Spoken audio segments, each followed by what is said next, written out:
வாழ்க வையகம் வாழ்க வையகம் வாழ்க வளமுடன்.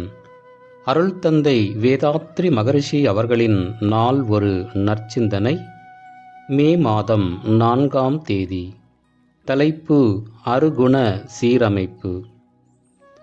அருகுணம் என்பது காமம், குரோதம், லோபம், மோகம், மதம், மாச்சரியம் என்ற பெயர்களில் வடநூலார் குறிப்பிட்டுள்ள 6 வகை மனோநிலைகள். இவை தமிழ் மொழியில் முறையே பேராசை, சினம், கடும்பற்று, முறையற்ற பால் கவர்ச்சி, உயர்வு தாழ்வு மனப்பான்மை, வஞ்சம் என விளக்கப்படுகின்றன. இவை எல்லா உயிர்களிடத்தும் அமைந்துள்ளன.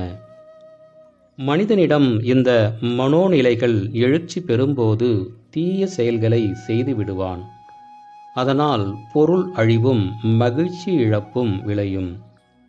தெளிந்த அறிவோடும் விழிப்போடும் இருந்தால் இந்த 6 மனோநிலைகளில் பேராசையை நிறை மனமாகவும், சினத்தை பொறுமையுடைமையாகவும், கடும்பற்றை ஈகையாகவும், முறையற்ற பால்வேட்பை கற்பாகவும், உயர்வு தாழ்வு மனப்பான்மையை நேர்நிறை உணர்வாகவும், வஞ்சத்தை மன்னிப்பாகவும் சீரமைத்து கொள்ளலாம்.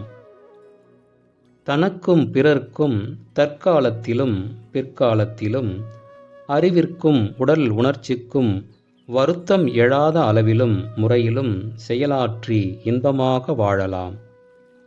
தேவையும் பழக்கமும் சூழ்நிலைகளும் உணர்ச்சிகளை தூண்டிவிடுகின்றன.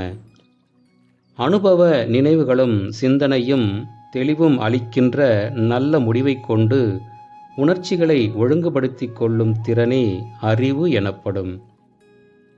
உணர்ச்சிகளால் அறிவு மயங்கி தனது நிலை மறந்து செயலாற்றினால் அதனை மயக்கம் அல்லது மாயை என்று கூறுகிறோம். அறிவு நிலை குலைந்த மயக்கத்தில்தான் தீய செயல்கள் விளைகின்றன. அருள் தந்தை அவர்கள் வாழ்க வளமுடன்.